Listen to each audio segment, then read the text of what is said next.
The silence began not with a thunderous roar, but with a whisper, a series of infinitesimal data voids that rippled through the great stellarium of Cygnus X1. I was a junior archivist then, a keeper of galactic memory, and my days were spent immersed in the quiet hum of data streams, cataloging the rise and fall of civilizations with the detached precision of my people. The Cygnian Compact values patterns above all else. In the grand, chaotic symphony of the cosmos, we believe that understanding the rhythm is the only true path to wisdom. It was this obsession with patterns that first drew my eye to the silence. It started with the Cathar Mining Consortium in the Tartarus Drift, a gritty, barely profitable asteroid belt that most of the Quorum of Worlds had forgotten. Their quarterly resource report, usually a torrent of mundane data, simply failed to arrive. The Quorum bureaucracy, a lumbering beast of protocols and subcommittees, logged the anomaly and moved on, attributing it to solar flare interference or, more likely, Cathar incompetence. But a cycle later, the automated shipping freighter Stellar Wind, plying a route near the forgotten husk of a world once designated Sol 3, missed its check-in. Again, a shrug from the galactic authorities. Pirates. Engine failure. The void was full of plausible, comforting explanations.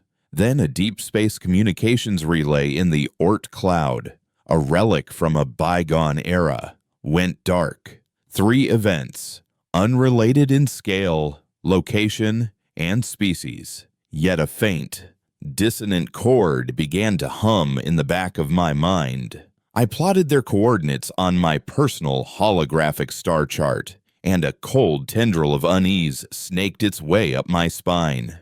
The 3 points of silence formed a perfect isosceles triangle, and at its geometric center lay the faint, ghostly signature of a derelict space station.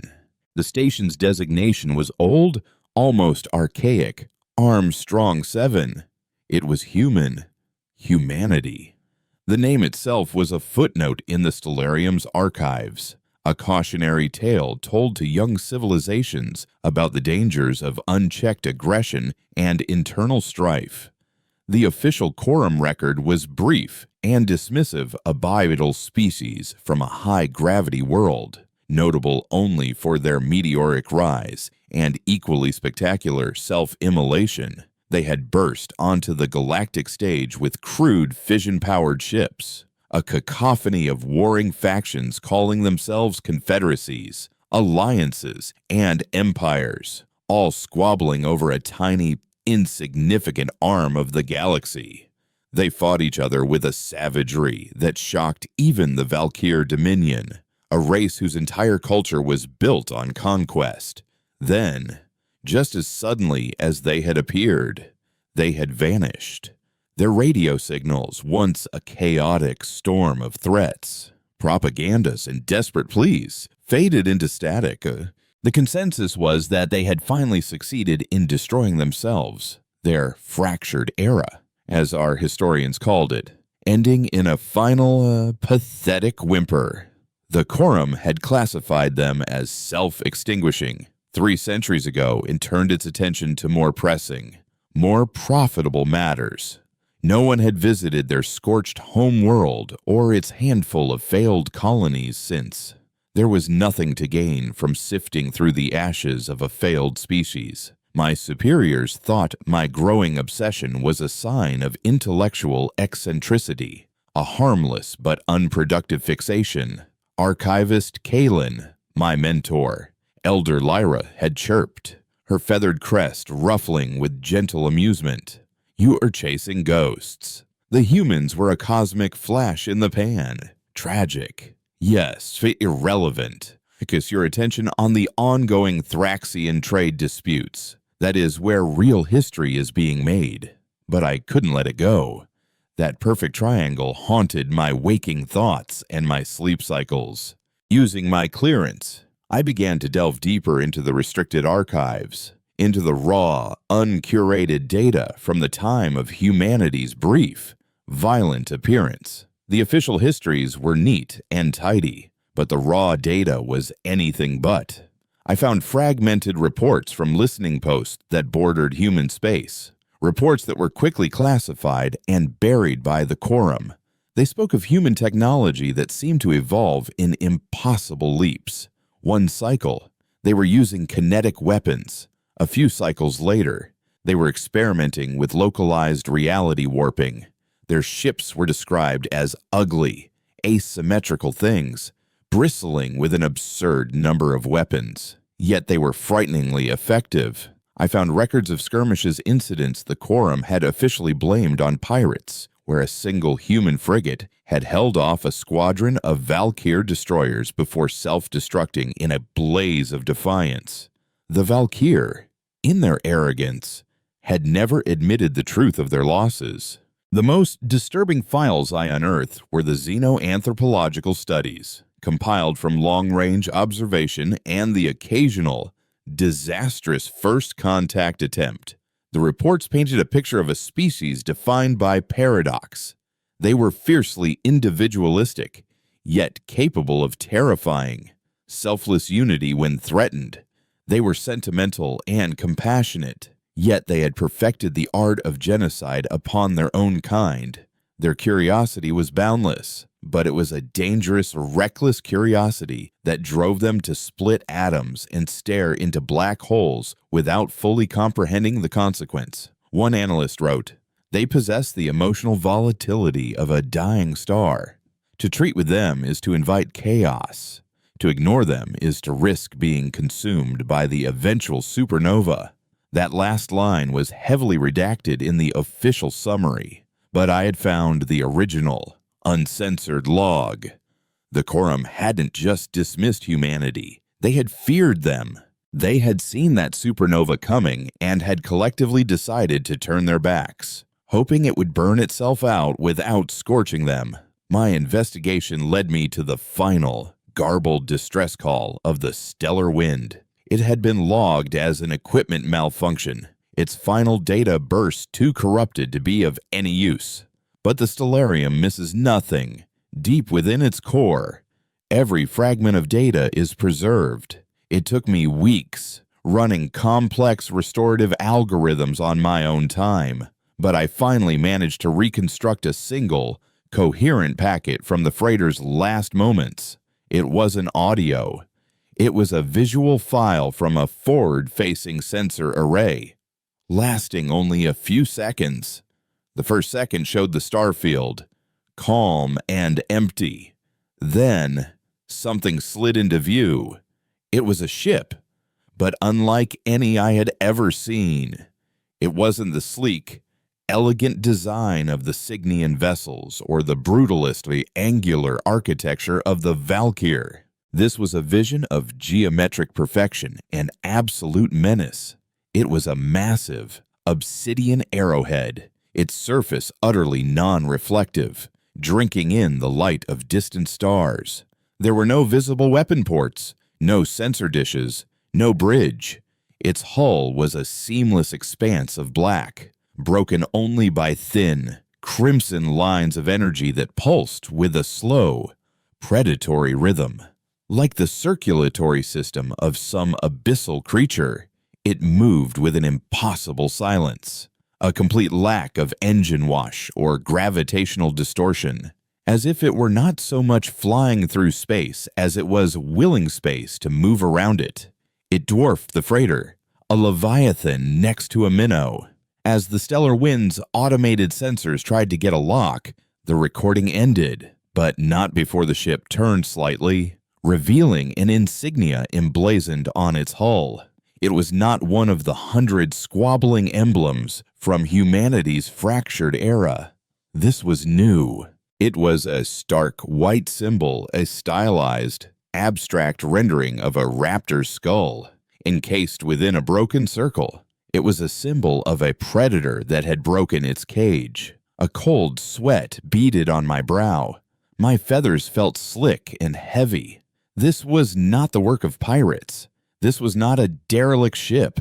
This was a warship, a human warship. and its existence meant that every assumption the Quorum had made for the last 300 years was wrong. Humanity had not extinguished itself. They had not faded into memory. They had retreated, unified, and evolved in the silent, forgotten corners of the galaxy. They had been watching, and now, for reasons I could not yet fathom, their silence was ending. I looked at my star chart again, at the triangle of vanished ships and the silent listening post at its heart. It was no longer a random pattern of unfortunate events. It was a perimeter, a hunting ground. I tried to send my findings to Elder Lyra, but my terminal flashed a crimson alert, access denied. I tried to access the central Quorum security network and found my credentials had been downgraded. Someone already knew, or rather, someone high up was actively suppressing this information. The Quorum wasn't just complacent, it was complicit. They were burying the truth, hoping the problem would remain contained, hoping the monster they had ignored for so long would stay in the dark. But as I stared at the chilling image of that obsidian ship, I knew the dark was coming for them. The supernova that analyst had predicted centuries ago hadn't burned out. It had merely been gathering its strength. I bypassed the internal blocks, routing my entire report, the star chart, the historical analysis, the restored image from the stellar wind through a black channel comm line to a contact I had on the Valkyr homeworld, a disgraced military historian named Corgan, who shared my belief that forgotten history often has the sharpest teeth. I didn't know if he would believe me, or if the Valkyr High Command would listen, but I had to try. The whisper of silence was growing louder, and I had a terrible feeling that soon it would become a scream that would echo across the entire galaxy. The silence that followed my desperate transmission was of a different kind. It was not the cold, data-driven void of the Tartarus Drift, but a heavy, personal quiet that filled the corridors of the Stellarium, pressing in on me from all sides. My world, once a universe of infinite information, had shrunk to the size of my cramped archival chamber. My access terminals now glowed with the sullen red of restriction, barring me from the very data streams that were my lifeblood. The other archivists, my fellow Signians, moved around me with a carefully constructed obliviousness, their feathered crests held unnaturally still, their usual chirps and clicks of intellectual debate replaced by a studied avoidance of my gaze. To them, I had become a pattern breaker, a source of dissonance in the perfect ordered symphony of our society. And the Signian response to dissonance is not confrontation, but excision.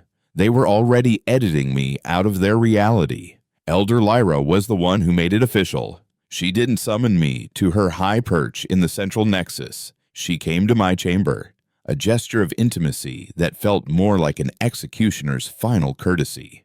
Her plumage, usually a vibrant tapestry of iridescent blues and greens, seemed dull in the low light. Her bright eyes clouded with a sorrow that was more wounding than any anger could have been. "Kaelin," she began, her voice a soft, mournful hum.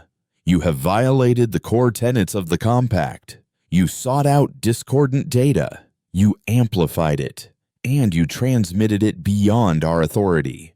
You have sown chaos." I tried to argue, to show her the restored image of the obsidian ship, the chilling perfection of the triangle, but she held up a three-fingered hand to stop me. The Quorum has been aware of minor anomalies on the periphery for some time, she said, her tone leaving no room for debate.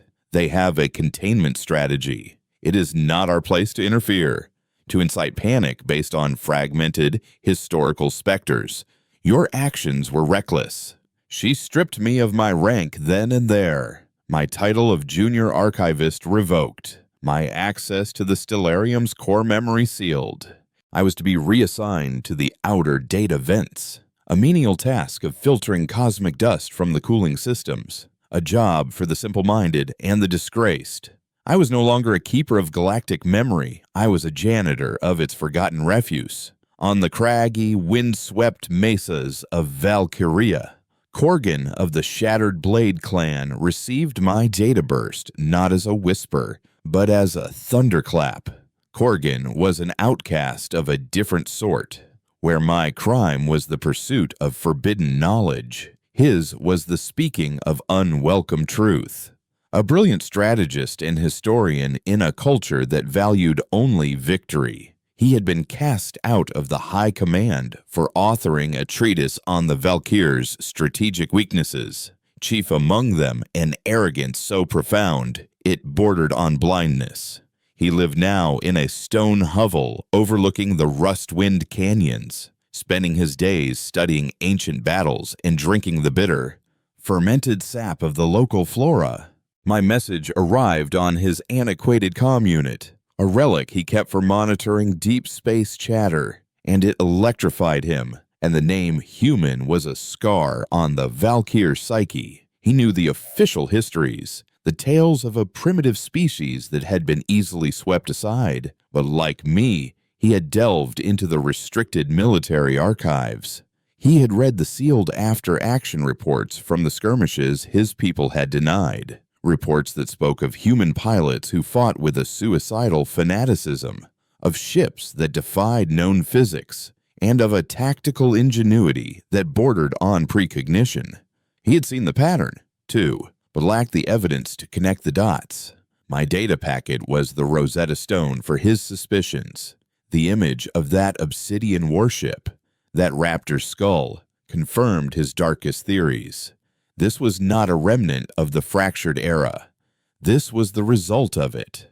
Humanity hadn't been fighting a civil war. They had been engaged in a 300-year-long crucible, a brutal species-wide culling from which only the strongest, most unified, and most ruthless could have emerged. They hadn't destroyed themselves. They had reforged themselves in the fires of their own hate. Clutching his data slate, Korgan stormed the citadel of the High Command, demanding an audience with his old rival, War Marshal Vorlog. Vorlog was the epitome of Valkyr pride, a mountain of muscle and scar tissue with a mind as flexible as granite. He received Korgan in the Hall of Conquests, surrounded by the captured banners of 100 subjugated worlds. He listened to Korgan's frantic warnings with a smirk, his tusks glinting in the harsh light. Ghosts. Korgan Vorlog boomed, his voice echoing off the stone walls. You come to me with a blurry image from a disgraced Signian data clerk and expect me to tremble. The humans broke themselves on the anvil of their own stupidity. They are dust and memory. He gestured to a faded, tattered banner in a forgotten corner of the hall, one of the few human emblems the Valkyr had ever captured. That is their legacy. A footnote. Korgan pleaded, pointing out how the locations of the disappearances formed a strategic cordon, how the new ship design suggested a quantum leap in technology. But Vorlog just laughed. If some human remnant has crawled out of its hole, the Third Legion will swat it down on its way to the Thraxian front. You have wasted my time, historian. Go back to your rocks and your regrets.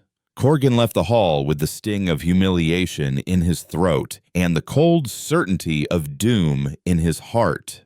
The Valkyr, the supposed masters of war, were marching proudly toward a cliff they refused to see. The galaxy wasn't just unprepared, it was willfully blind. The scream that finally shattered the Kurum's self-imposed silence came from a place called Spire Station. It was not a military outpost or a strategic planet, but the glittering jewel of the mid-rim trade routes, a monument to the Kurum's prosperity and peace. It was a city in the void, a spindle of shimmering towers and bustling marketplaces where dozens of species mingled, traded, and grew fat on the stability the Kurum guaranteed. The first sign that something was wrong was when the entire comm-net for the sector went dead. Not just scrambled or filled with static, but completely, utterly silent. as if the very fabric of space-time had been severed. Then came the first, fragmented visual feeds from civilian ships on the edge of the system, their transmissions choked with terror before they too were cut off. The images were chaotic, distorted, but they showed the impossible. A fleet of obsidian arrowheads, dozens of them, materializing from nothingness, forming a perfect sphere of death around the station. They didn't hail. They didn't issue demands. They opened fire. It was not a battle. It was a dissection. Beams of crimson energy, impossibly thin and precise, lanced out and sliced through Spire Station's defense platforms, not exploding them, but simply cutting them into neat, powerless pieces. Smaller human ships, shaped like scythes, moved in perfect, synchronized patterns, their weapons disabling the station's power core and life support with surgical precision. The Quorum's patrol fleet, caught completely by surprise, was annihilated in under a minute, their shields proving as effective as soap bubbles against the humans' unknown weaponry. The final, horrifying transmission came from a news drone that managed to broadcast for 30 seconds before it was vaporized. It showed the main spire of the station, its lights flickering and dying, being systematically dismantled, floor by floor, by the silent, indifferent crimson beams. There was no fire, no explosions, just a quiet, terrifying deconstruction.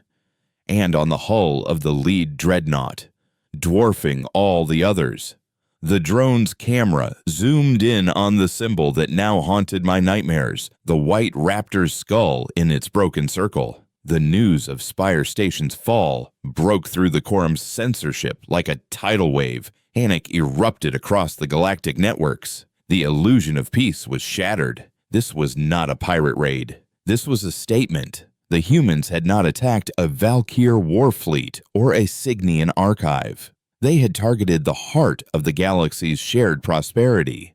They were declaring war not on an army, but on the entire galactic order. For me, watching the horrifying footage on a hidden terminal in the grime-choked data vents, it was a moment of terrible vindication. I was right, and my being right meant that billions were dead, and billions more were in mortal danger. My life in the Stellarium was over. Staying here meant waiting for the Quorum's internal security to silence me permanently for being the first to ring the alarm. I had to run. Using my old knowledge of the Stellarium's architecture, I plotted a course through ancient, forgotten service tunnels and data conduits, a path that would lead me to the lower levels, to the chaotic, unregulated starport that serviced the freighters and smugglers who lived in the galaxy's shadows. As I prepared to leave the only home I had ever known, my personal comm unit, long silent, chimed with an encrypted, untraceable signal. My heart hammered against my ribs. The message was short, the text stark against the black screen. It was from Corgan. "I believe you. They called me a fool. Now the fools are burning. There is a ship, a smuggler called the Stardust Drifter, leaving Cygnus X1 in 3 cycles. Docking Bay 94. Be on it. We are the only ones who see the storm." I looked at the screen, then back at the news feed, which was now playing a looped, grainy clip of the Spire Station's final moments. The whisper from the Tartarus Drift had become the shriek of a dying star system. The galaxy was finally listening. But it was far too late. My place was no longer among the quiet records of the past, but in the terrifying, unknown future that was rushing to meet us. I deleted the message, gathered my data slate, and slipped into the darkness of the service tunnels, leaving the ordered world of patterns behind for the chaos of the coming war.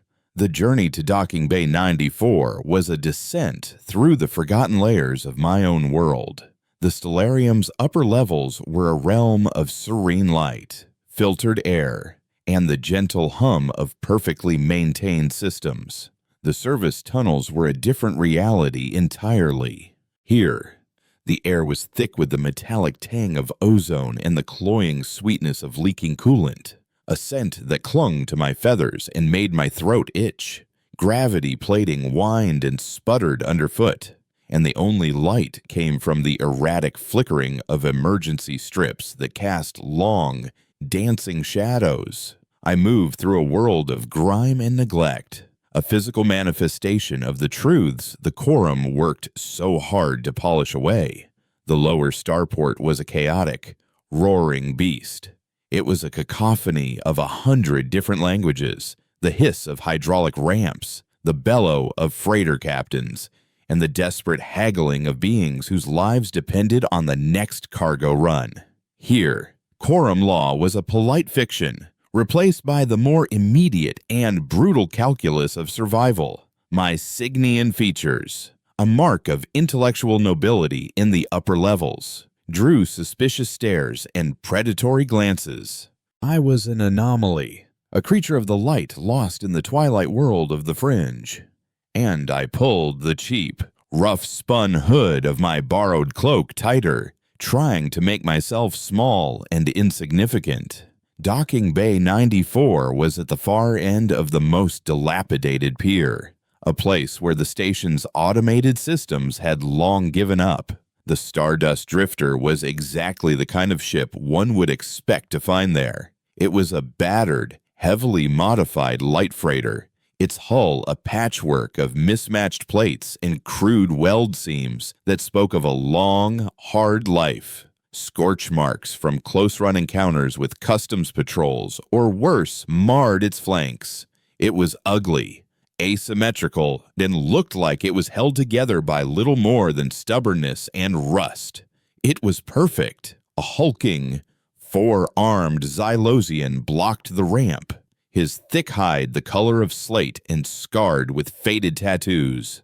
He eyed my data slate with one pair of eyes and my terrified face with the other. Bay 94 is closed for fumigation, he grunted, his voice like rocks grinding together. Get lost. I stammered Corrigan's name, the unfamiliar, the guttural syllables feeling clumsy in my beak. The Xylosian's expression didn't change, but he tilted his head. The historian sent a bird. He didn't mention you were a fledgling. Name's Jax. I'm the captain. And before you get any ideas, Ben, I'm not running a charity. I'm hauling freight, not refugees. Your friend paid for your passage, not your comfort. The cargo hold is in the back. Try not to touch anything shiny. He gestured me aboard with a dismissive wave, and I scurried up the ramp into the ship's dimly lit interior. The drifter smelled of recycled air, engine grease, and something vaguely spicy, a testament to its motley, transient cruise. In the main hold, amidst crates of contraband synthale and illicit machine parts, a solitary figure stood silhouetted against the glow of a holographic display. It was Corgan. He was even more imposing in person than his file had suggested. A pillar of hardened muscle and rigid posture, his scaled skin etched with the fine lines of age and worry. He wore the dark functional fatigues of a Valkyr warrior, but his eyes held the weary weight of a scholar who has seen the future and found only darkness there. He dismissed my apologies for my species' willful blindness with a sharp, impatient gesture. Regret is a luxury for peacetime. Archivist, he rumbled, his voice a low growl that seemed to vibrate in the deck plates. The Valkyr were just as arrogant. Vorlog laughed in my face. He has dispatched the 3rd Legion, the pride of the Dominion, to the Xylos Vale to punish the human upstarts. He thinks he is marching to a glorious victory. The fool is leading his men into a slaughterhouse. His holographic display showed a tactical map of the Xylos Vale, a dense nebula known for its sensor ghosting properties. The Valkyr fleet, a formidable collection of destroyers and battlecruisers, was plotted as a neat, orderly spearhead moving with the arrogant confidence of a predator that has never known true fear. "This is where the galaxy's arrogance dies," Korgan said, his clawed finger tracing the path of the Valkyr fleet. "Humanity is not playing by our rules." The attack on Spire Station wasn't an act of war, it was an act of psychological terror. They chose a civilian target to maximize fear, to sow chaos and division. They want the quorum to fracture, for every species to retreat behind its own borders. And now, he grimaced, they will make an example of the Valkyr to show the futility of military resistance. While we spoke, Jax's voice crackled over the ship's intercom, his tone laced with a cynical amusement. "For those of you with an interest in current events, the Valkyr parade in the Xylos Vale is about to get a little excitement. Patching the public news feeds through now." The tactical display on Korgan's map was replaced by a live feed from a Valkyr military channel, broadcast with the cocksure pomp that preceded all their major engagements. The Valkyr commander, resplendent in his ceremonial armor, was issuing a grandiloquent speech about vengeance and Valkyr honor. Behind him, the view screen showed the swirling gases of the nebula. Then, the humans arrived. There was no grand hyperspace emergence, no formal declaration of battle. One moment the Valkyr fleet was alone, the next, it was surrounded. The Obsidian Arrowhead ships simply appeared. They were positioned in a flawless, three-dimensional lattice, a cage of black blades from which there was no escape. The battle, if it could be called that, was over before the Valkyr commander could finish his speech. The humans didn't fire a single energy beam, not a single kinetic round. Instead, a wave of unseen energy pulsed from their fleet, and the Valkyr ships began to turn on each other. On the screen, we watched in stunned silence as a Valkyr destroyer's main cannon swiveled and fired point blank into the bridge of its sister ship.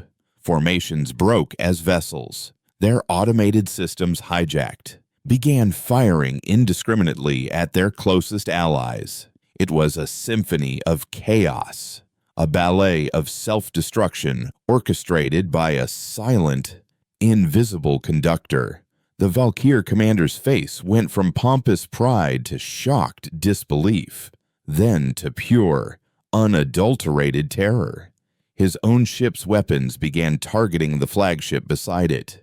His defiant roars for honor turned into panicked screams for his technicians to regain control. But it was useless. The humans had not attacked their hulls, they had attacked their souls, turning their own networked, automated systems into a weapon against them.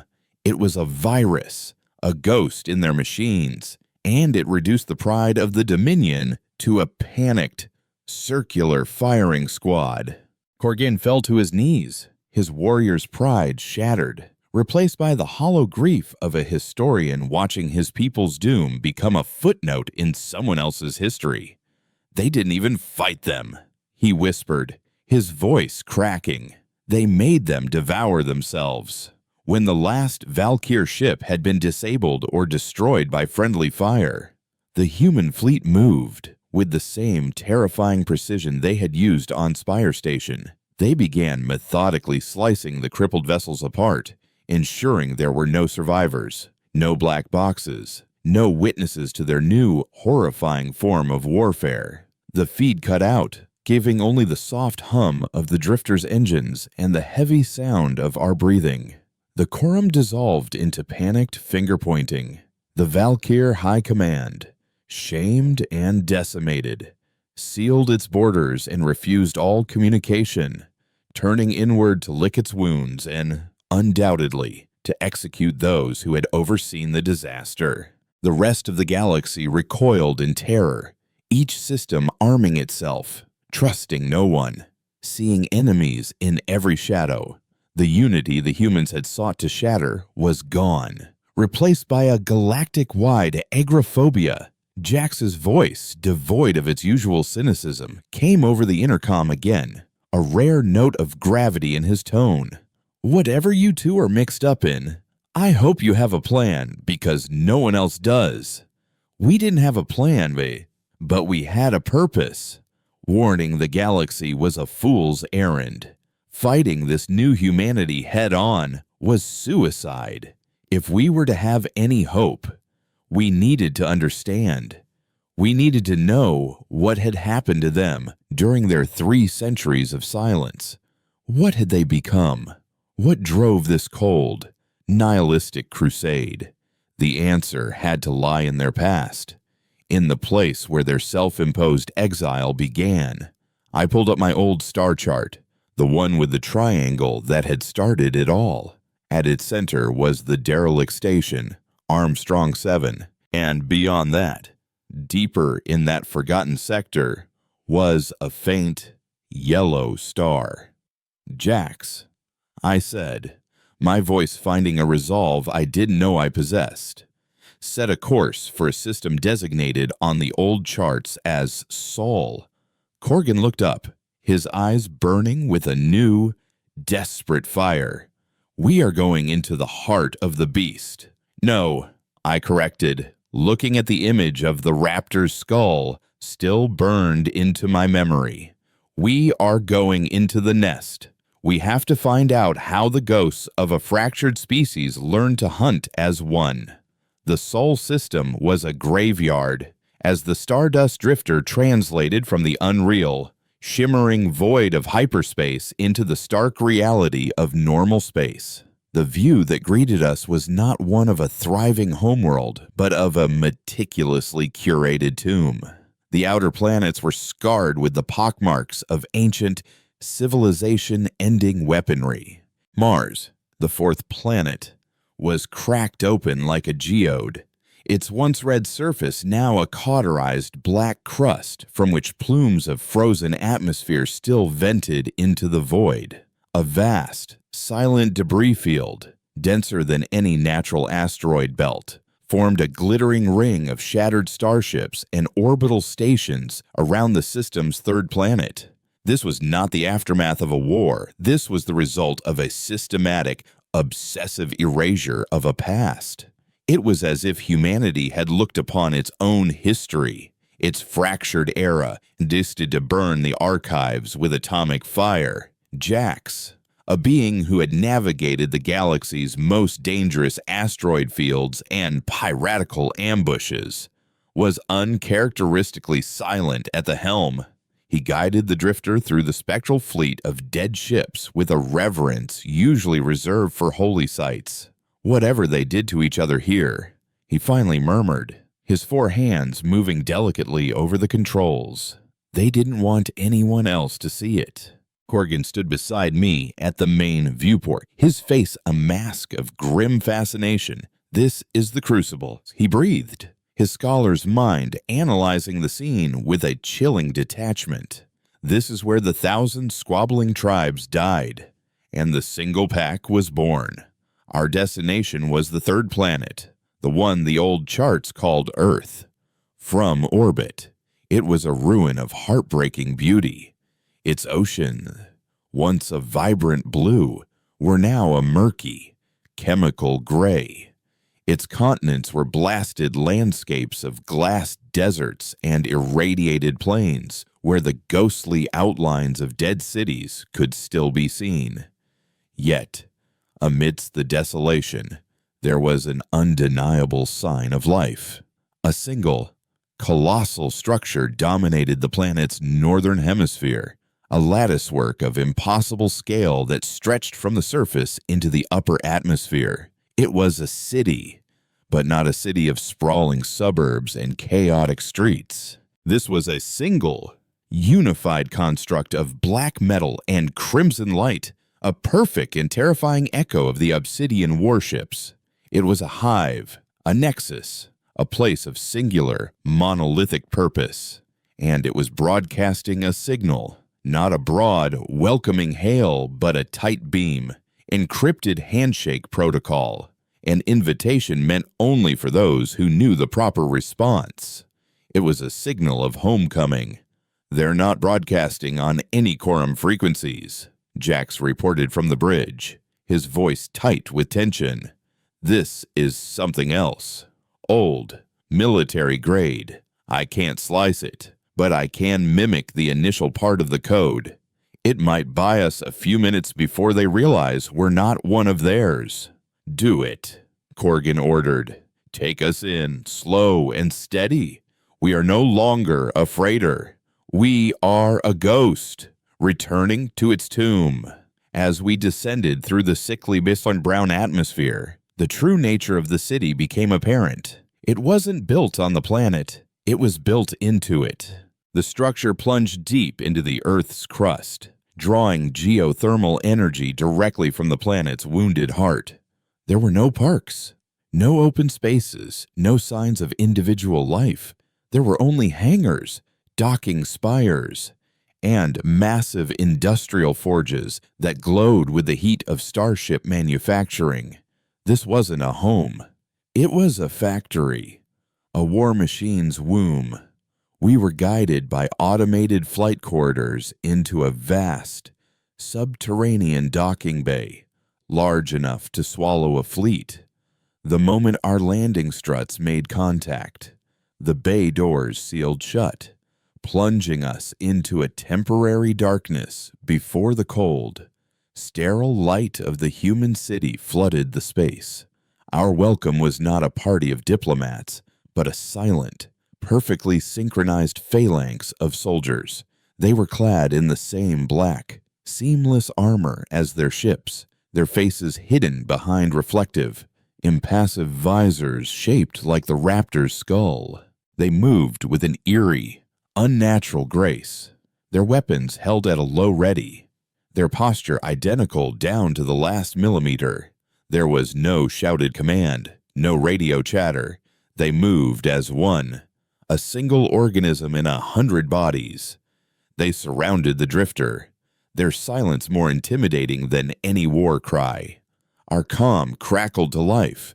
The voice was calm, melodic, and utterly devoid of emotion. It was a synthesized voice, neither male nor female, a perfect, neutral instrument. "You are not of the Unity," it stated, not as a question, but as a fact. "Your ship's signature is antiquated. Your presence here is a statistical anomaly.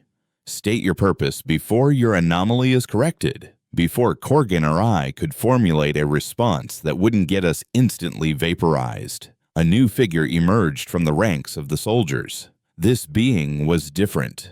It wore no armor, only a simple gray tunic.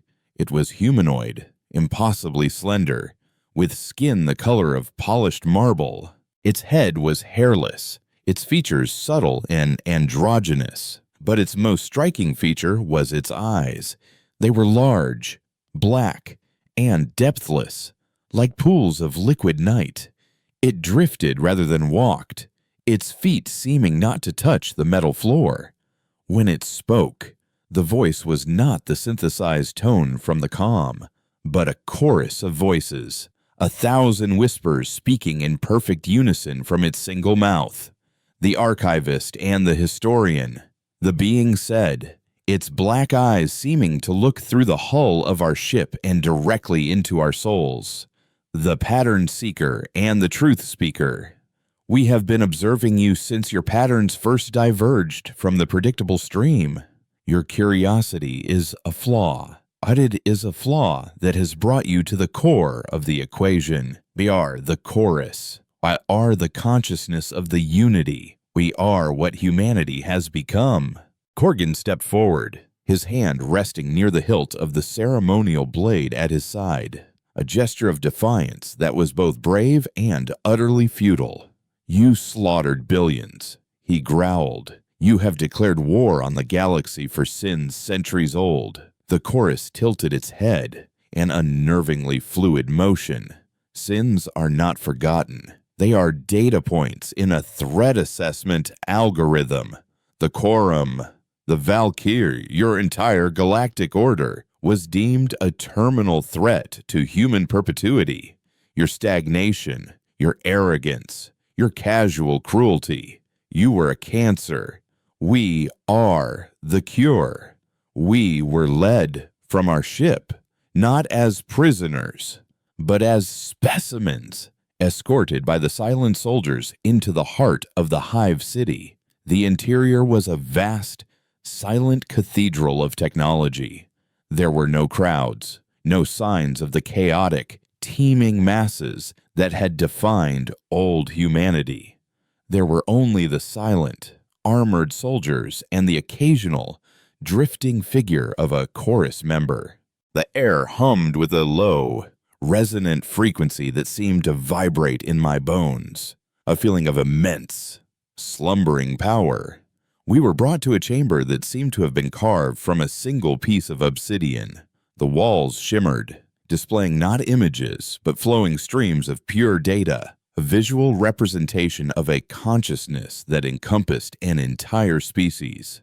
For 300 years, the chorus whispered, its 1,000 voices echoing in the vast chamber.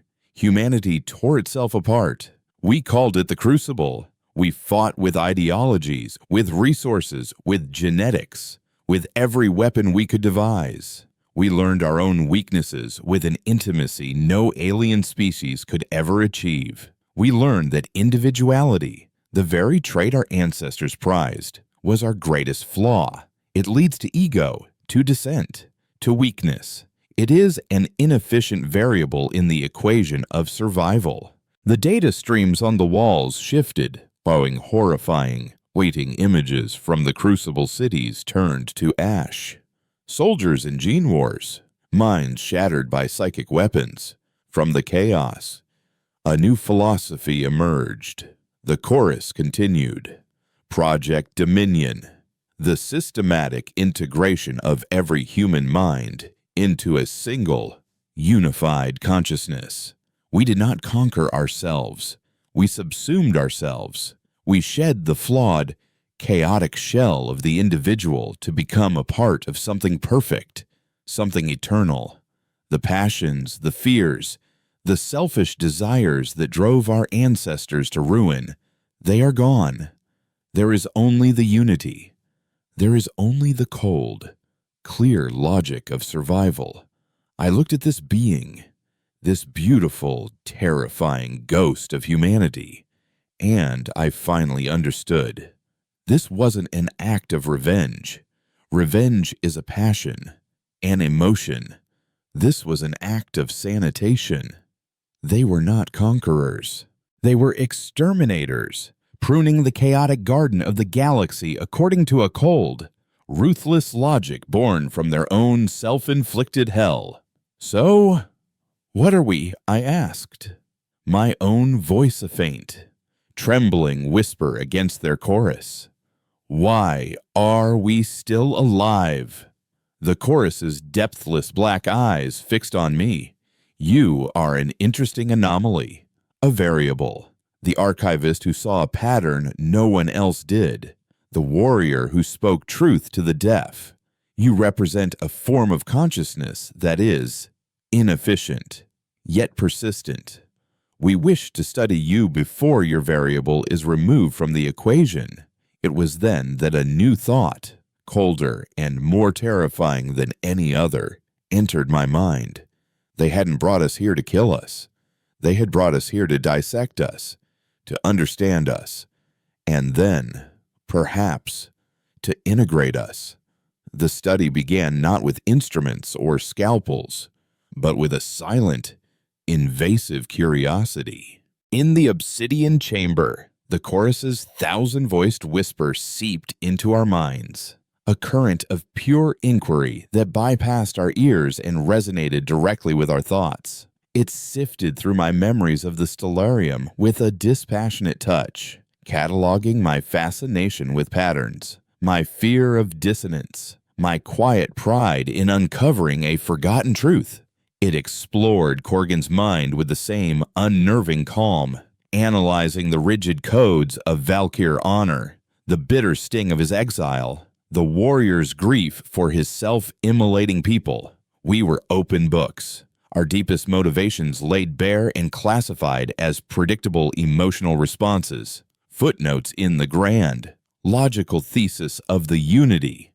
Your fear is a chemical reaction akin to a perceived threat, the chorus stated, its depthless eyes watching us. Your loyalty to one another is a suboptimal survival strategy based on antiquated tribal bonds. These are the variables that led to our own near extinction. They are fascinating in their inefficiency, but as it probed deeper, I felt a subtle shift in its inquiry. It was not just observing our emotions, it was trying to quantify them, to break them down into their component data points. And it was failing. It could see the effect of Corgan's grief, but it could not comprehend the feeling. It registered my awe at the sight of a nebula, but the aesthetic value was a null set in its calculations. It was then that I understood. The unity hadn't just purged emotion, it had lost the ability to process it.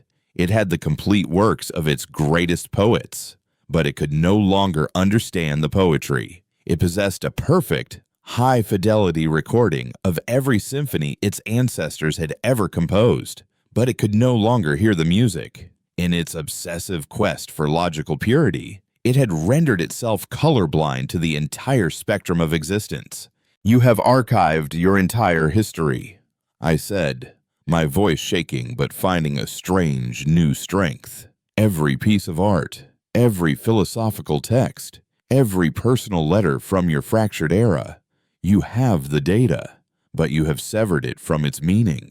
The chorus tilted its head. Meaning is a subjective illusion. We possess the objective reality. A love sonnet is a sequence of semantic identifiers. A soldier's sacrifice is the termination of one biological unit to preserve others. The data is clean, efficient. No, Corgan snarled, stepping forward, his entire being a rejection of their cold philosophy. The sacrifice is not the data point of the death, it is the love for the comrade for whom he died. The sonnet is not the words, but the ache in the heart of the one who wrote them. You have preserved the shell of your history and thrown away the soul. The chorus was still, the data streams on the walls flickering slightly faster. For the first time, I detected a hint of something new in its unified consciousness, a microsecond of processing lag, the ghost of uncertainty. Nick had presented it with a paradox. It claimed to have all the data, yet we, the inefficient, emotional beings, were telling it that its data set was fundamentally incomplete. We wish to see these archives, I stated, a desperate, insane gamble forming in my mind. If you wish to study the anomaly of our consciousness, you must allow us to interface with the source code of your own. For a long moment, the chamber was silent. The chorus was calculating, weighing the variables. An armored soldier took a step forward, but the chorus raised a slender hand. The request is logical. To understand your flawed perception, we must analyze the data you deem significant. Your access will be restricted, monitored, but it will be granted. We were led to the core archive, a space that was not a space, a library of the mind. Here, there were no terminals, no screens.